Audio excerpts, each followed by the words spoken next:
What's the story in Morning Glory? What is the word, hummingbird? Well, the word is upset. Upset. And the other word is frustrated. And the other word is unhappy because I can't believe that Lifetime would do this. They're making it so obvious how they're after this ad money, this advertisement money, to the sacrifice of their loyal viewers. Like, how dare y'all? It's bad enough that we have to sit through 2 hours of drivel every single week, hour and a half, 2 hours of drivel every single week. It's bad enough that in past years, Decision Day was split into 2 weeks. Not sure why, because there's always only have been like 4 to 5 couples every season. Why it would last 2 weeks, I have no idea. But we sit through that, we take it, we swallow it. And then this year, y'all really showed y'all's whole entire you know what when we had to sit through 2 hours, not an hour and a half like it's been normally for this season, but 2 hours of absolute nonsensical drivel just for y'all to leave us with a cliffhanger. I don't think there's ever been a season that I've watched where it ended on a cliffhanger where we knew what one spouse said, what one spouse's decision was, but we didn't know the other. I don't think I've ever seen that. And I think Lifetime, y'all have dropped to the lowest of the low when y'all did that, because y'all don't hold a candle. Married at First Sight America does not hold a candle to Married at First Sight UK or Married at First Sight Australia. Because right now I'm watching Married at First Sight UK, and they have commitment ceremonies every single week, where every week the couples decide if they want to stay together for another week. So they do it week by week. And at the very end, I guess they make their very final decision. So every single commitment ceremony, we have to go through like 7 or 8 couples who have to decide whether or not they want to make it another week. And we can do 7 or 8 couples in 1 hour. But Married at First Sight, y'all cannot do Decision Day with 4 couples in 2 hours. Make it make sense. It's not like this show or these people this season were that interesting. Stop it. It's not like y'all were these people were that interesting. Okay. We watch it because a lot of us, it's just habit, where my DVR records it, I sit down and I watch it. If my DVR didn't record it, I wouldn't even know this show even came on, because I don't watch Lifetime like that to see the previews and the teasers and the advertisements for this show. So if my DVR was already pre-recorded for Married at First Sight, I would not even know when this show started. I wouldn't even be watching it. I would have forgotten all about it because it's not that important to me. Okay. But I watch it because out of habit, just simply out of habit, not because it's riveting, not because it's enlightening my life in any way. I watch the show completely out of habit. Sometimes it's good. Sometimes it's not. I might chuckle here and there on a couple of episodes, but it's not like all of that. Married at First Sight UK and Australia, completely different story. There's a lot going on there.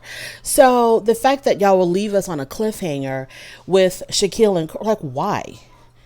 Y'all are so worried that we're not going to come back and watch these other additional 3 episodes of more nonsense. Y'all are so worried about that y'all are like, well, we're going to make them come back because we're not going to let them know what Shaquille's decision was. And I know that when the executives or the producers all sat at their conference table to figure how they were going to end this season or how they were going to do Decision Day, I know all of these executives, all of these suits had a good chuckle when they thought about how frustrated their audience would be with this cliffhanger. They probably thought it was just the funniest thing in the world on how we were going to be so upset and we were going to go on Twitter and go on YouTube and do all this stuff and react.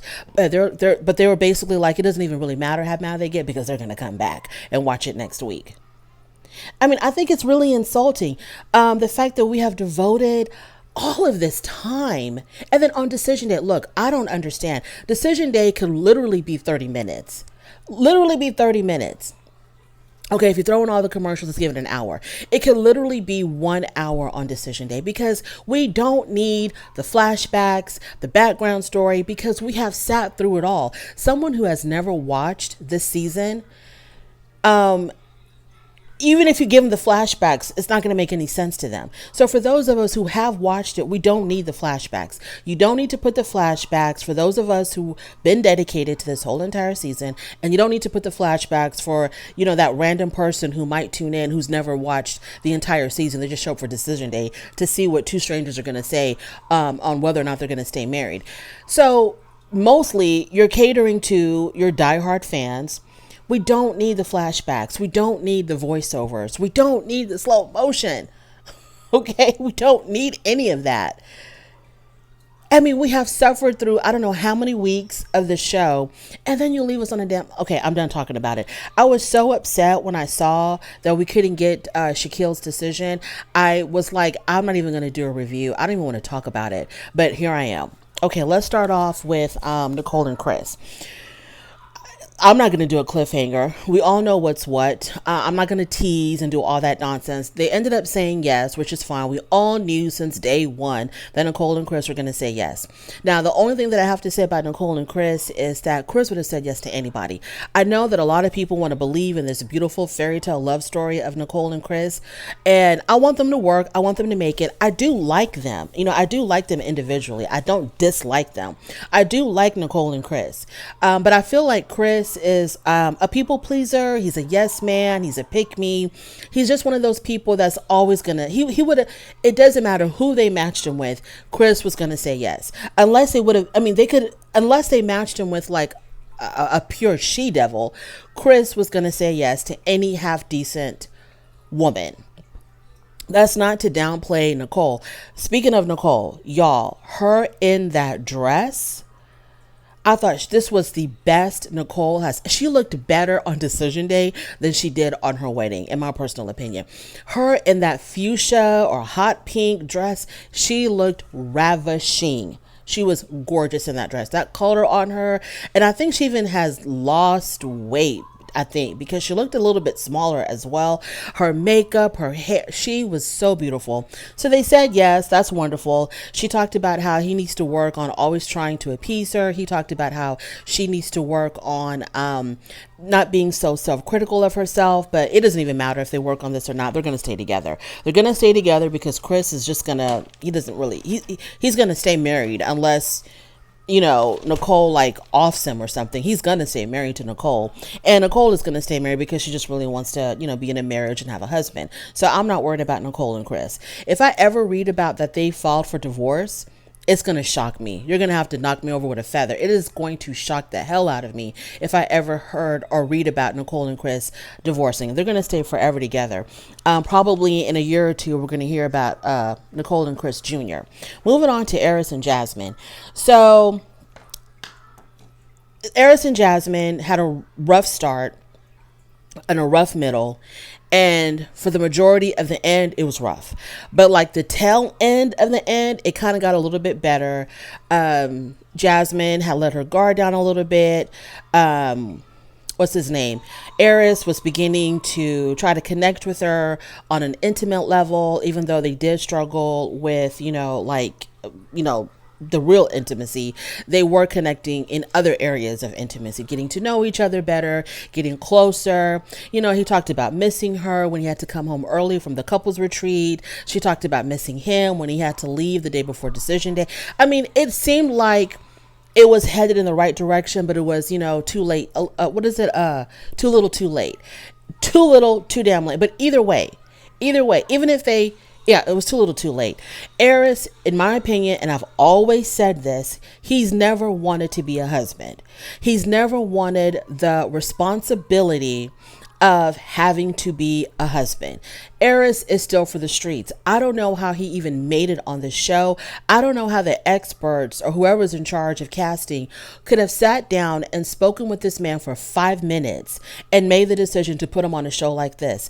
Eris is for the streets. He is not ready to settle down. He is 39 years old, but he thinks he's 29. He does have a job. He's responsible enough for that. And he claims to be like he's a homebody and he doesn't really run the streets like that. He's not a party guy. He's like kind of introverted and whatnot. He might be, but something about him makes me think that in his mind, he thinks he's still young because he just gives juvenile. He doesn't give grown man vibes. So he, from day one, I've always known that Eris just was never ready to be a husband. I think he still wants to have fun. I think he's still very much a ladies man. I've never felt like he was ready to settle down and be anybody's husband. And the whole thing of, lack of attraction, I think that was an excuse to not have to make sure that she wasn't really going to fall for him deeply, and then he would have to break her heart, after they hook up. Then he's going to have to be like, I really don't want you, I just wanted that one thing from you, and that's it. He didn't want to have to go through that, because he knows what it's like when you do that with a girl and then you have to like ghost her. So he would have to ghost a woman that he was living with, so he didn't want to have to go through that. So I kind of had like a scintilla of hope that because she's got that feather tattoo and he had on a feather emblem or something on his lapel, I was wondering if they were trying to give us like, subliminal messages that maybe they were going to say yes to one another. But yeah, it didn't work out. So obviously she said no. She said that she deserved better. She's prayed for a certain kind of marriage or a certain kind of husband. She envisioned how her own marriage would be like, and this just wasn't it. So she said she wanted a divorce. So Eris also said that he wanted a divorce because, the attraction wasn't there.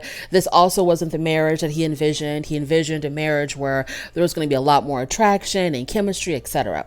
Now, after all of that, I'm thinking, okay, so she said divorce, he said divorce, let's just end it. Let's move on to the next.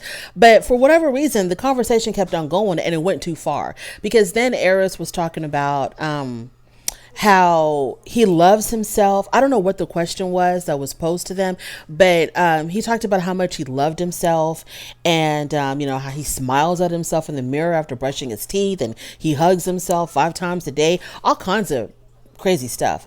So he said that when two people who really love themselves come together, magic happens. And so then Jasmine was like, are you implying that I don't love myself?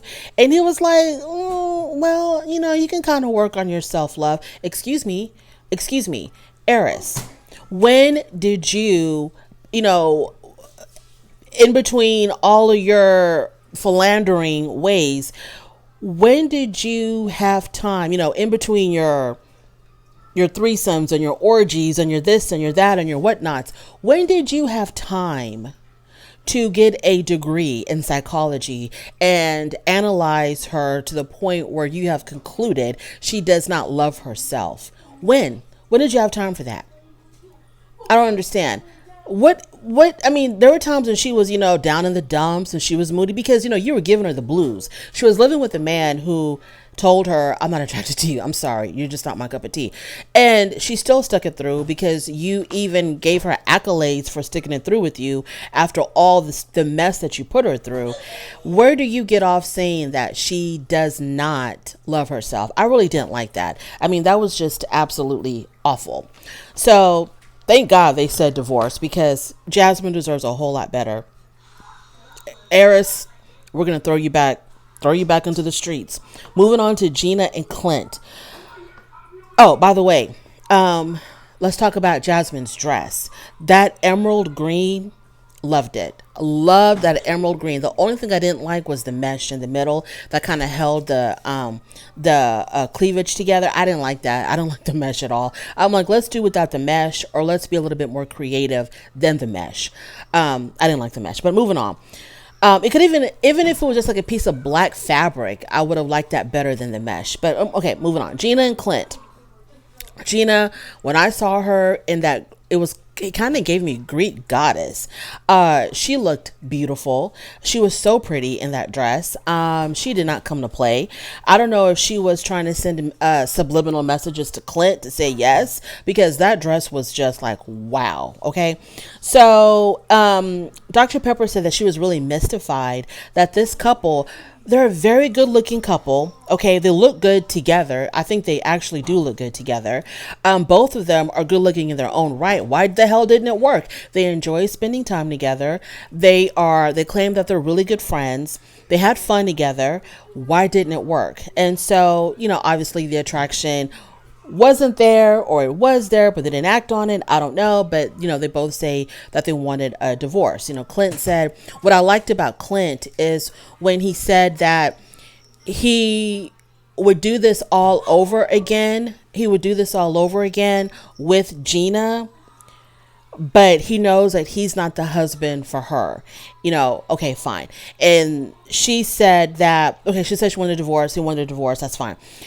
What got me with Gina was when she said that if he would have pursued her more, and she has said this throughout the episode, that she wanted to feel like a wife, and she wanted Clint to treat her like a wife, make her feel like a wife, and to kind of like pursue her. She didn't feel pursued enough.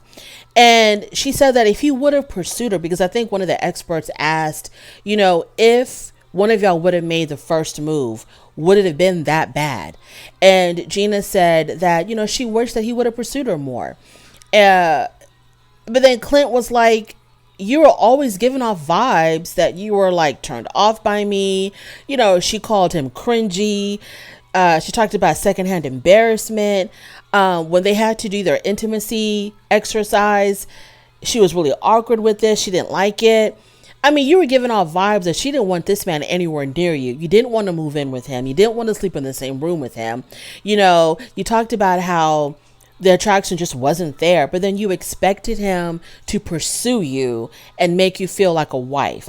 Basically what I'm hearing, she wanted Clint to put the moves on her. She wanted Clint to make that first move on her, and she probably would have been game. But Clint was like, she was giving off negative energy. She was making me feel like she didn't want me anywhere near her. Come on, Gina. What are you talking about? You're talking from both sides of your mouth. I'm not understanding. Did you want him or did you not? Why didn't she make the first move? What was wrong with you making the first move? And then she said that she should have vocalized her wants and her needs a little bit more. Okay, I don't know what to say. I don't know what to tell you. It could have worked probably between the two of them, but you were very confusing, Gina. You were confusing the hell out of everybody. Did you want him or did you not want him? I don't get it. Moving on to Kirsten and Shaquille. This is where it got... So, Kirsten, gorgeous. The royal blue on her, beautiful. Shaquille, not understanding the multicolored suit, just like with Eris, didn't understand the burgundy and orange or whatever. I didn't get it. On Twitter, they said that he looked like the Joker, and they said that Shaquille also looked like the Joker. I didn't get the red, yellow, burgundy, yellow, whatever colors those were. I didn't understand what was going on there. I didn't know why they had to but anyways, moving on. So Kirsten, like I said, beautiful. So they sit down, and the challenge was that Shaquille said that his challenge was being the leader of the house. I'm like, why do we always have to have leaders in a household? I understand for tax purposes, there's a head of household, but let's not, run away with it. Why does there always have to be and I know it's biblical, and I get that the man is the head of the household, whatever.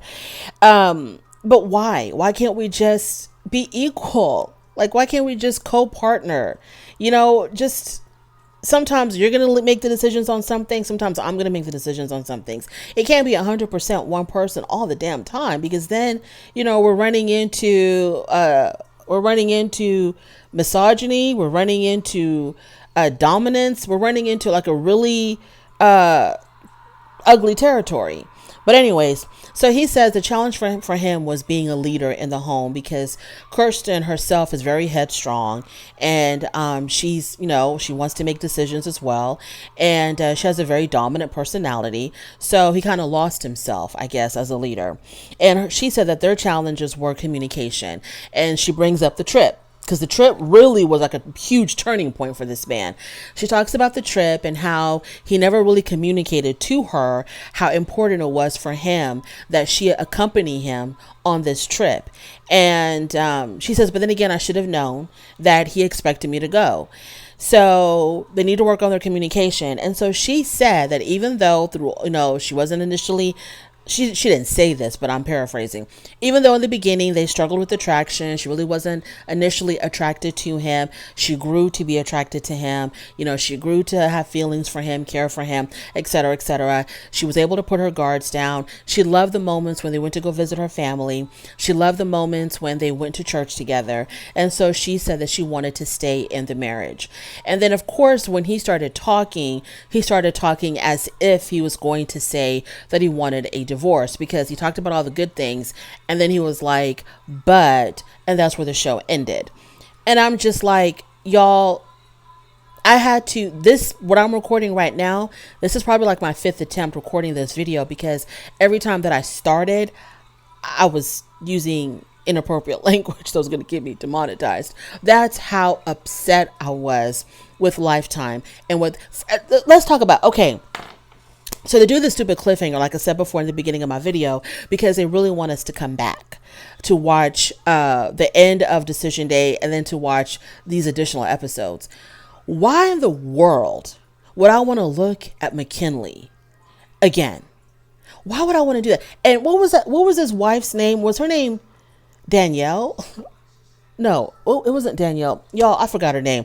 Why in the world, Dominique? Why in the world would I want to look at Dominique and McKinley? Why? Why would I want to do that? And then supposedly, who was it that hooked up with the firefighter from Houston? Oh, Dominique. You know, she talked about how she was FaceTiming or DMing that really good looking firefighter when they were in Houston, which wasn't last season, but the season before, I think it was, when they were in Houston. I can't remember his name. And he was with a Latino woman who, I mean, she made it seem like she was going to marry him. She wanted to spend the rest of her life with him. Then Decision Day came, and she was like, I want a divorce. And she completely blindsided that man. I forgot her name, and I forgot his name too. So no, I don't want to see that. I'm so sorry. I don't want to see that, but most likely I'll watch, and I'll be back in front of this camera ranting and raving again. But I'm not really that interested. We could do without these additional episodes. I really don't care. If for the ones who said a divorce, I don't care what they did afterwards. I am interested in the ones that stayed married, you know, but I don't want to see them like right after this season ends. I need some time, you know, give me a, where are they now, like 6 months from now or something, or a year from now. But anywho, that's my review. Thank you so much. I really do appreciate it. On your way out, please don't forget to rate the video. If you like this content, go ahead and subscribe, and I will definitely talk to you later. Bye.